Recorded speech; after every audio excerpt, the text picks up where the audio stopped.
I'm going to solve this question that talks about differentiability of a function at a point in a space and using linear approximation to estimate the value of a function at a point. Explain why the function fxy, which is the square root of x plus e to the 4y, is differentiable at a point 3 and 0. I'm going to use this theorem.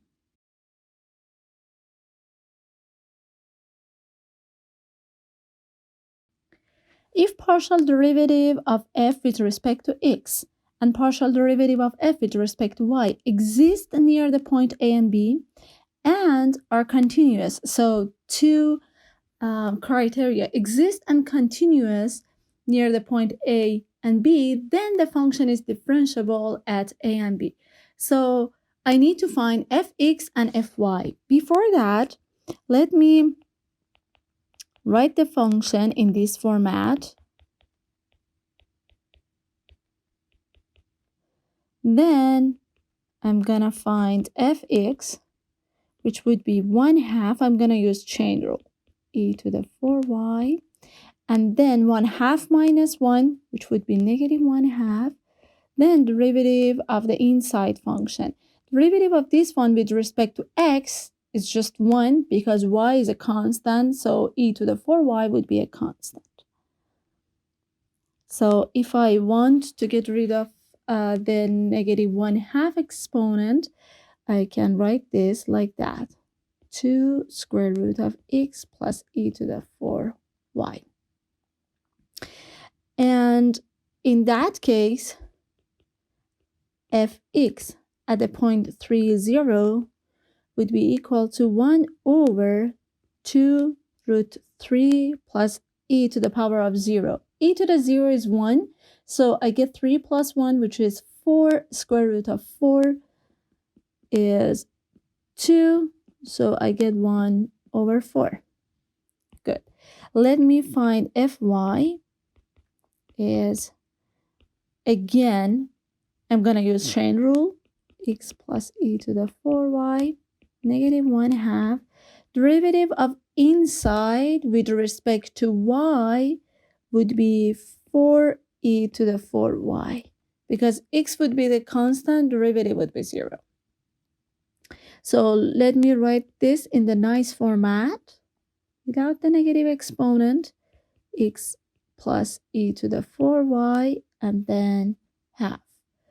Okay, so now fy at 3, 0 would be 4 e to the power of 0, which is 1, 2 square root of 3 plus e to the power of 0.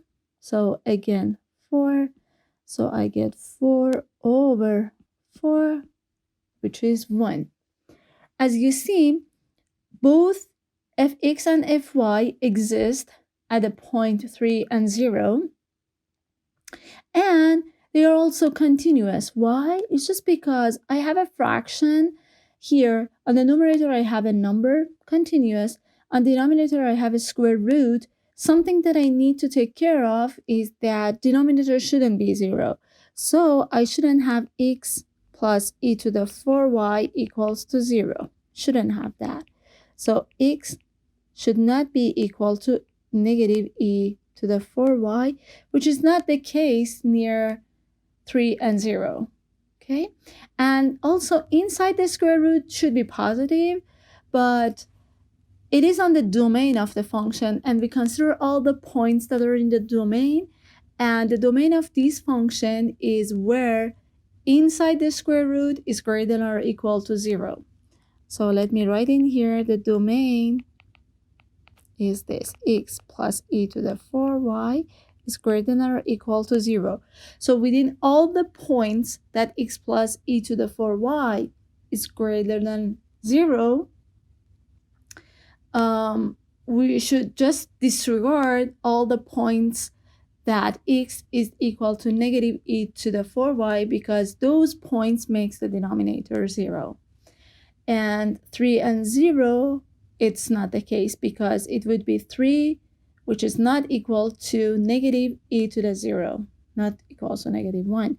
So in that case, both fx and fy exist and continuous near 3 and 0. Therefore, f is differentiable. On the next one, find the linear approximation of the function at the point 3 and 0. So I'm going to use this formula.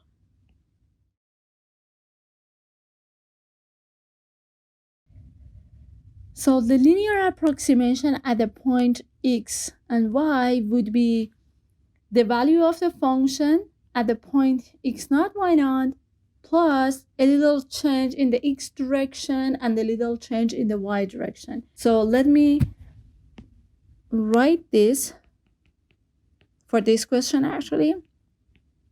So it would be the value of the function at the point 3 and 0. So I'm going to put 3 plus e to the power of 0 in here. E to the power of 0 is 1 plus fx at the point 3 and 0. We calculate that before. X minus 3 plus fy we calculated. It's 1 and then y minus 0. So let me simplify that.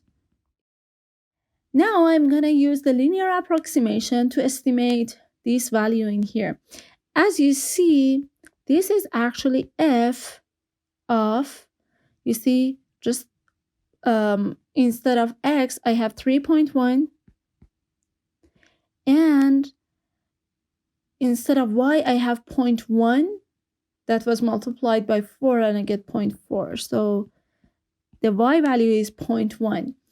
I'm going to say that since this 0.3, 0.1, and 0.1, it's very close to the given 0.3 and 0, I can use the linear approximation to approximate its value. So I'm going to use the linear approximation and I'm going to plug in the point into that. But the actual value of this, if you put it in the calculator, this is 2.14, kind of close. Okay, so let me show it to you, the graph and the tangent plane that we use. This is the equation of the graph. As you see, z equals to square root of x plus e to the 4y. That's the function. And then I'm gonna find the point 3, 0, and the z coordinate of the point would be 2 if I plug in the point into the function. That's the point A. Then I'm gonna write the tangent plane, or basically the linear approximation. 2 plus 0.25 x minus 3 plus y. That's equation of the tangent plane as you see here. Now I'm gonna put the point B into the function. As you see, the point A and B with the coordinate 3.1, 0.1, and the z coordinate, which is that, it's very close to each other. And so instead of the actual value, you can use the linear approximation, or basically the tangent plane, to estimate its value.